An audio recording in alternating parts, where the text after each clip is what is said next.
শিলচরে পুনরায় সংঘটিত হলো ভয়ঙ্কর হিট অ্যান্ড রানের ঘটনা। ডাম্পারের ধাক্কায় ঘটনাস্থলে মৃত্যু এক বাইক চালকের। ভয়ঙ্কর এই দুর্ঘটনা সংঘটিত হয় শিলচর ইম্ফল রাষ্ট্রীয় রাজপথ রংপুর ক্লক টাওয়ারের সামনে। মৃত বাইক চালক কাছাড় জেলার উধারবন শালগঙ্গার বাসিন্দা প্রদীপ ধর বলে জানা যায়। ঘটনার বিবরণে জানা যায়, বাইকের দুই যুবক যাওয়ার সময় হঠাৎ করে দ্রুতগতিতে আসা ডাম্পারের বাইকটিকে ধাক্কা মেরে ঘটনাস্থল থেকে পালায়ন করে। এই ঘটনায় মৃত্যু হয় প্রদীপ ধর নামের এক বাইক চালকের। সঙ্গে গুরুতরভাবে আহত হয়ে রাজদীপ ধর নামের বাইকে থাকা অন্য এক যুবকের।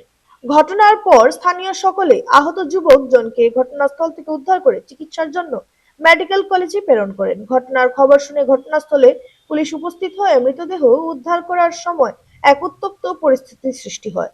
উত্তেজিত জনতাকে দুর্ঘটনা সংঘটিত করা ডাম্পার সহ চালককে গ্রেফতারের দাবি নিয়ে কিছু সময় শিলচর রংপুর রাস্তা অবরোধ করে প্রতিবাদ সাব্যস্ত করে।